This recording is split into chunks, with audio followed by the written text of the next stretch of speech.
Hi friends, ಎಲ್ರಿಗೂ ನಮಸ್ಕಾರ. ಎಲ್ಲರೂ ಹೇಗಿದ್ದೀರಾ? ನಾನಂತೂ ತುಂಬ ಚೆನ್ನಾಗಿದ್ದೀನಿ. ಹಾಗೆ ನೀವು ಚೆನ್ನಾಗಿದ್ದೀರಾ ಅಂತ ತಿಳ್ಕೊಂಡು ನಾನು ಇವತ್ತು ವಿಡಿಯೋನ ಸ್ಟಾರ್ಟ್ ಮಾಡ್ತಾಯಿದ್ದೀನಿ. ನೋಡಿ ಫ್ರೆಂಡ್ಸ್, ವರಮಹಾಲಕ್ಷ್ಮಿಗೋಸ್ಕರ ನಾನು ಇವತ್ತು ಈ ವಿಡಿಯೋನ ಮಾಡಿ ನಿಮ್ಮ ಜೊತೆ ಹಂಚ್ಕೊತಾ ಇದ್ದೀನಿ. ಡೆಕೋರೇಷನ್ ಮಾಡೋದಕ್ಕಂತೂ ತುಂಬ ಅದ್ಭುತವಾಗಿದೆ. ನೋಡಿ, ನಾನು ಈ ಸಣ್ಣ ಪಾಟ್ಗಳಲ್ಲಿ ಅಂದರೆ ಒಂದು ಬಾಕ್ಸಲ್ಲಿ ಮಾಡಿಬಿಟ್ಟು ನಿಮಗೋಸ್ಕರ ತೋರಿಸ್ತಾ ಇದ್ದೀನಿ. ನೀವು ಬೇಕು ಅಂತ ಅನ್ನಿಸ್ದಾಗ ನಿಮಗೆ ಎಷ್ಟು ದೊಡ್ಡದು ಬೇಕೋ ಅಷ್ಟು ದೊಡ್ಡ ಬಾಕ್ಸ್ಗಳಲ್ಲಿ ಇಲ್ಲಾಂದರೆ ಪಾಟ್ಗಳಲ್ಲೆಲ್ಲ ಹಾಕೊಬೋದು ಆರಾಮಾಗಿ. ನೋಡಿ, ನಾನು ಗೋಧಿ ಮತ್ತು ಜೋಳನ ಉಪಯೋಗಿಸ್ಕೊಂಡು ಇವತ್ತು ವಿಡಿಯೋನ ಮಾಡ್ತಾಯಿದ್ದೀನಿ. ಎಷ್ಟು ಚೆನ್ನಾಗಿ ಬಂದಿದೆ ನೋಡಿ, ಪೈರೆಲ್ಲ ತುಂಬಾ ಚೆನ್ನಾಗಿ ಬಂದಿದೆ. ನಾವು ವರಮಹಾಲಕ್ಷ್ಮಿಗೆ ಕಡಿಮೆ ಖರ್ಚನ್ನು ಉಪಯೋಗಿಸ್ಕೊಂಡು ಯಾವ ರೀತಿ ತುಂಬ ಸುಂದರವಾಗಿ ಡೆಕೋರೇಷನ್ನ ಮಾಡ್ಕೊಬೋದು ಅಂತಂದ್ಬಿಟ್ಟು ನಾನು ಈ ವಿಡಿಯೋದಲ್ಲಿ ನಿಮ್ಮ ಜೊತೆ ಹಂಚ್ಕೊತಾ ಇದ್ದೀನಿ. ನೋಡಿ ಎಷ್ಟು ಚೆನ್ನಾಗಿ ಬಂದಿದೆ ಪೈರು. ಇದು ಜೋಳ, ನಾವು ಜೋಳದ ರೊಟ್ಟಿ ಎಲ್ಲ ತಿಂತೀವಲ್ಲ ಆ ಜೋಳ, ಜವಾರ್ ಅಂತ ಅಂತಾರೆ. ಆ ಜೋಳದಿಂದ ಮಾಡಿರೋದು. ಇದು ಗೋಧಿಯಿಂದ ಮಾಡಿರೋದು, ವೀಟಿಂದ ಮಾಡಿರೋದು. ಇವೆರಡೂ ಒಂದೇ ದಿವಸ ಹಾಕಿದ್ದೀನಿ. ನೋಡಿ ಎಷ್ಟು ಚೆನ್ನಾಗಿ ಬಂದಿದೆ.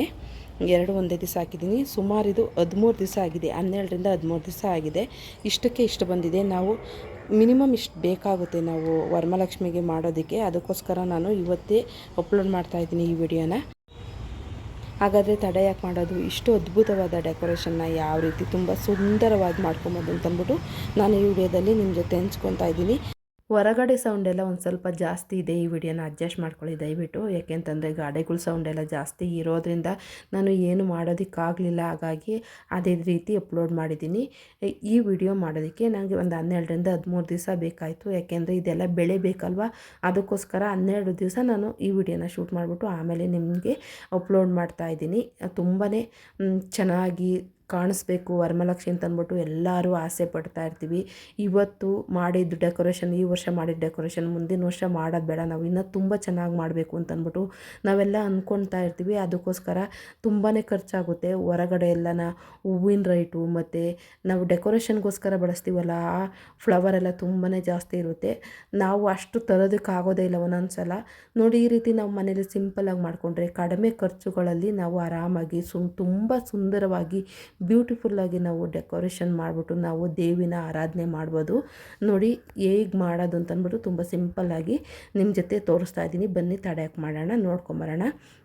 ನಾನು ಗೋಧಿ ಮತ್ತು ಜೋಳ ತೊಗೊಂಡಿದ್ದೀನಿ. ಜವಾರ್ ಅಂತ ಅಂತಾರೆ, ವೀಟ್ ಅಂತ ಅಂದ್ಬಿಟ್ಟು ಅದನ್ನ ಅಂತಾರಲ್ವ, ಅವೆರಡೂ ಒಂದೊಂದು ಇಡಿ ಹಾಕ್ಕೊಂಡಿದ್ದೀನಿ. ತುಂಬ ಜಾಸ್ತಿ ಬೇಡ, ಒಂದು ಇಡಿ ಒಂದು ದಿವಸ ನೆನೆಸ್ಕೊಂಡ್ರೆ ಸಾಕು. ಅಂದರೆ 24 ಗಂಟೆ ನಾನು ನೆನೆಸಿಡ್ತಾ ಇದ್ದೀನಿ.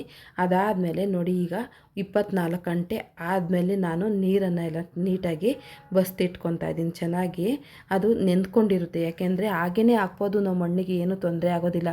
ಆದರೆ ಅದು ಮೊಳಕೆ ಬರೋದಕ್ಕೆ 3ರಿಂದ 4 ದಿವಸ ಬೇಕಾಗುತ್ತೆ. ಈಗ ನೆನೆಸ್ಬಿಟ್ಟು ಇದೇ ರೀತಿ ಹಾಕಿದ್ರೆ, ನಾವು ನೆನೆಸಿ ಒಂದು ದಿವಸ ನೆನೆಸ್ಬಿಟ್ಟು ಹಾಕಿದಾಗ ಅವಾಗ ತುಂಬ ಚೆನ್ನಾಗಿ 2 ದಿವಸ ನಾವು ಉಳಿತಾಯ ಮಾಡ್ಬೋದು. ನಾವು ಒಂದೊಂದು ಸಲ ಒಂದು 10 ದಿವಸಕ್ಕೆ ಎಲ್ಲನ ಮೊಳಕೆ ಬರಬೇಕು ಅಂತ ಅನ್ನೋ ಟೈಮಲ್ಲಿ ನಾವು ಆರಾಮಾಗಿ ಒಂದು ದಿವಸ ನೆನೆಸ್ಬಿಟ್ಟು ಹಾಕಿದ್ರೆ ತುಂಬ ಚೆನ್ನಾಗಿರುತ್ತೆ. ನೋಡಿ, ಇದು 2ನೇ ದಿವಸದ್ದು ಮೊಳಕೆ. ಒಂದು ದಿವಸ ನೆನೆಸಿದ್ದು, ಅದಾದಮೇಲೆ ನಾನು 2 ದಿವಸ ಹಾಗೇ ಬಿಟ್ಬಿಟ್ಟೆ. ಒಂದು ದಿವಸ ಮಾಡೋದಕ್ಕಾಗಲಿಲ್ಲ, ಟೈಮ್ ಸಿಗಲಿಲ್ಲ. ಹಾಗಾಗಿ 2 ದಿವಸ ಆದಮೇಲೆ ಒಂದು ಸ್ವಲ್ಪ ಗ್ರೀನ್ ಕಲರ್ ಆಲೆ ಬಂದಿದೆ, ಎಲೆ ಬರೋದಕ್ಕೆ ಸ್ಟಾರ್ಟ್ ಆಗಿದೆ. 2 ದಿವಸ ಆಯಿತು.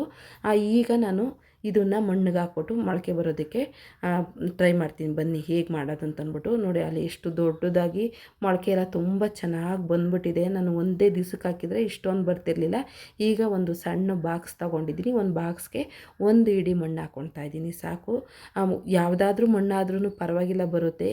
ನಮಗೆ ಗೊಬ್ಬರ ಇರೋ ಮಣ್ಣೇ ಬೇಕು ಅಂತ ಏನಿಲ್ಲ. ಅದು ಬೆಳೆಯೋದಕ್ಕೆ ತುಂಬ ಜಾಸ್ತಿ ಬೆಳೆಯೋದಕ್ಕಾದರೆ ಗೊಬ್ಬರ ಇರೋ ಮಣ್ಣಾದರೆ ಸಾಕಾಗುತ್ತೆ. ಇದು ಡೆಕೋರೇಷನ್ಗೋಸ್ಕರ ಆಗಿರೋದ್ರಿಂದ ಇಂಥ ಮಣ್ಣು ಬೇಕು ಅಂತಲೇ ಏನಿಲ್ಲ. ಪಾಟಲ್ಲಿರೋ ಮಣ್ಣೇ ಆಗಿರ್ಬೋದು, ಇಲ್ಲಾಂತಂದರೆ ಅಲ್ಲೆಲ್ಲ ಸೈಟಲ್ಲೆಲ್ಲ ಇರುತ್ತಲ್ಲ ಆ ಮಣ್ಣು ತೊಗೊಂಬಂದು ಹಾಕಿದ್ರೂ ನಡೆಯುತ್ತೆ. ನಾನು 1 ಇಡಿ ಹಾಕ್ಕೊತಾ ಇದ್ದೀನಿ, ಒಂದು ಬಾಕ್ಸ್ಗೆ ಹಾಕ್ಕೊತಾ ಇದ್ದೀನಿ. ನೀವು ಡೆಕೋರೇಷನ್ ಮಾಡಬೇಕಾದ್ರೆ ನಿಮ್ಗೆ ಯಾವ ಥರ ಬಾಕ್ಸ್ ಬೇಕೋ, ಇಷ್ಟು ಅಗಲ ಬೇಕೋ ಅಷ್ಟು ಅಗಲದಲ್ಲಿ ಮಾಡಿ ನೀವು ಮಾಡ್ಕೊಳ್ಳಿ. ಹಾಗಾಗಿ ನಾನು ತೋರಿಸೋದಕ್ಕೋಸ್ಕರ ಇಷ್ಟು ಹಾಕ್ಕೊಂಡಿದ್ದೀನಿ. 1 ಇಡಿ ದೊಡ್ಡ ಇಡಿ ಮಣ್ಣು ಹಾಕ್ಕೊಂಡಾದ್ಮೇಲೆ ನಾನು ಈ ಜೋಳ ಹಾಕ್ಕೊಂಡಿದ್ದೀನಿ. ಒಂದು ಸ್ವಲ್ಪ ಜೋಳ ಹಾಕ್ಕೊಂಡು, ಜಾಸ್ತಿ ಮಣ್ಣು ಹಾಕಬೇಡಿ ಅದ್ರ ಮೇಲ್ಗಡೆ. ಜೋಳದ ಮೇಲ್ಗಡೆ ಸುಮ್ಮನೆ ಹಾಕ್ಕೊಬೇಕಾಗುತ್ತೆ. ಯಾಕೆಂತಂದರೆ ಅದು ಒಣಗಬಾರ್ದು ಅನ್ನೋ ಉದ್ದೇಶದಿಂದ ಸ್ವಲ್ಪ ಮಣ್ಣು, ನೋಡಿ ಕಾಣಿಸ್ತಾ ಇದೆ ಜೋಳ ಎಲ್ಲನ, ಆ ರೀತಿ ಹಾಕ್ಕೊಂಡಿದ್ದೀನಿ. ಅದಾದಮೇಲೆ ಒಂದು ಸ್ವಲ್ಪನೇ ನೀರು ಹಾಕ್ಕೊಬೇಕು. ತುಂಬ ಜಾಸ್ತಿ ನೀರು ಹಾಕ್ಕೊಬೇಡಿ, ಸ್ವಲ್ಪನೇ ಹಾಕ್ಕೊಬೇಕು. ನೋಡಿ, ಈಗ ಗೋಧಿ ಮತ್ತು ನಾನು ಜೋಳ ಎರಡನ್ನೂ ಮಾಡಿಬಿಟ್ಟು ಇದೇ ರೀತಿ ಇಡ್ತಾಯಿದ್ದೀನಿ. ಏಕೆಂದರೆ ಮೊಳಕೆನೂ ನಾನು 2 ದಿವಸ ಆಗೋಗಿದೆ ಆಲ್ರೆಡಿ ಅಲ್ಲಿ ನೆನೆಸ್ಬಿಟ್ಟು, ಹಾಗಾಗಿ ನಾನು ಜಾಸ್ತಿ ಮಣ್ಣು ಹಾಕಿಲ್ಲ. ನೋಡಿ ಈಗ 1 ದಿವಸದ್ದು ಈ ರೀತಿ ಮೊಳಕೆ ಬಂದಿದೆ. ಇದೇ ರೀತಿ ನಾವು ಮಾಡಿಕೊಂಡ್ರೆ ಒಂದು 10ರಿಂದ 12 ದಿವಸನಾದ್ರೂ ಬೇಕಾಗುತ್ತೆ ಮೊಳಕೆ ಬರೋದಕ್ಕೆ. 13-14 ದಿವಸದಂತೂ ತುಂಬಾ ಜಾಸ್ತಿ ಚೆನ್ನಾಗಿ ಬೆಳೆದಿರುತ್ತೆ. ನಮಗೆ ಜಾಸ್ತಿ ಬೇಡ, ಸ್ವಲ್ಪನೇ ಬೇಕು ಅಂತಂದರೆ ನಾವು ಈ ರೀತಿ ಒಂದು 12ರಿಂದ 13 ದಿವಸ ಇದ್ದರೆ ಸಾಕಾಗುತ್ತೆ. ಇದು 2ನೇ ದಿವಸದ್ದು ನೋಡಿ, 2ನೇ ದಿವಸದಲ್ಲಿ ಇಷ್ಟು ಮೊಳಕೆ ಬಂದಿದೆ. ತುಂಬ ಜಾಸ್ತಿ ಮಣ್ಣನ್ನು ಸಹ ಹಾಕಿಲ್ಲ ನಾನು. ಮಣ್ಣು ಹಾಕಿದ್ರೆ 1-2 ದಿವಸ ಬರೋದೂ ಸಹ ಲೇಟ್ ಆಗುತ್ತೆ. ಅದಕ್ಕೋಸ್ಕರ ಜಾಸ್ತಿ ಮೇಲ್ಗಡೆ ಮಣ್ಣು ಹಾಕಿಲ್ಲ ಕಾಳು ಹಾಕಾದ್ಮೇಲೆ. ಈಗ 2ನೇ ದಿವಸದಾಯ್ತಾ, ಅದಾದಮೇಲೆ 3 ದಿವಸದ್ದು ನೋಡಿ, 3 ದಿವಸದ್ದು ಇಷ್ಟು ಬಂದಿದೆ. ತುಂಬ ಚೆನ್ನಾಗಿ ಅಂದರೆ 3 ದಿವಸ ನಾನು ನೆನೆಸ್ಬಿಟ್ಟು, 1 ದಿವಸ ನೆನೆಸಿ 2 ದಿವಸ ಮೊಳಕೆ ಕಟ್ಟಿ, ಅದಾದಮೇಲೆ 3 ದಿವಸ ಮಣ್ಣು ಹಾಕಾದ್ಮೇಲೆ 3 ದಿವಸ ಆಯಿತಾ. ಇದು 5ನೇ ದಿವಸದ್ದು ಇಷ್ಟು, 5 ದಿವಸಕ್ಕೆ ಇಷ್ಟು ಬರುತ್ತೆ. ತುಂಬ ಚೆನ್ನಾಗಿ ಬರ್ತಾಯಿದೆ ನೋಡಿ. ನಾನು ಹೊರಗಡೆ ಹಾಗೇ ಇಟ್ಟಿದ್ದೀನಿ ನೋಡಿ. ಇದಾದಮೇಲೆ ಇದು 6ನೇ ದಿವಸದ ಮೊಳಕೆ. ಚೆನ್ನಾಗಿ ಒಂದು ಸ್ವಲ್ಪ ನೀರು ಹಾಕ್ಕೊಬೇಕಾಗುತ್ತೆ. ಮಳೆ ಬರ್ತಾಯಿತ್ತು, ನಾನು ಜಾಸ್ತಿ ನೀರೇನು ಹಾಕಿಲ್ಲ. ಮಳೆ ಇಲ್ಲದ ಟೈಮಲ್ಲಿ ನೀರು ಹಾಕ್ಕೊಬೇಕಾಗುತ್ತೆ. 5 ದಿವಸದಾದಮೇಲೆ 6 ದಿವಸದಾದಮೇಲೆ ಇದು 7ನೇ ದಿವಸದ್ದು ನೋಡಿ. ಎಷ್ಟು ಚೆನ್ನಾಗಿ ಕಾಣಿಸ್ತಾ ಇದೆ, ಆಲೇನೆ ಮೊನ್ನೆ ಕಾಣಿಸ್ತಾ ಇಲ್ಲ, ಅಷ್ಟು ನೀಟಾಗಿ ಮೊಳಕೆ ಎಲ್ಲ ಚೆನ್ನಾಗಿ ಬಂದಿದೆ. ಪೈರೆಲ್ಲ ತುಂಬ ಚೆನ್ನಾಗಿ ಬಂದಿದೆ. 7 ದಿವಸಕ್ಕೆ ಇಷ್ಟು ಬರುತ್ತೆ ಫ್ರೆಂಡ್ಸ್. ಮಿನಿಮಮ್ ನಮಗೆ 12ರಿಂದ 13 ದಿವಸ ಆದರೆ ತುಂಬ ಚೆನ್ನಾಗಿ ಡೆಕೋರೇಷನ್ಗೆಲ್ಲ ಇಟ್ಟರೆ ತುಂಬ ಚೆನ್ನಾಗಿ ಕಾಣಿಸ್ತಾ ಇರುತ್ತೆ. ಆ ಥರ ಇಟ್ಕೊಬೇಕಾಗುತ್ತೆ.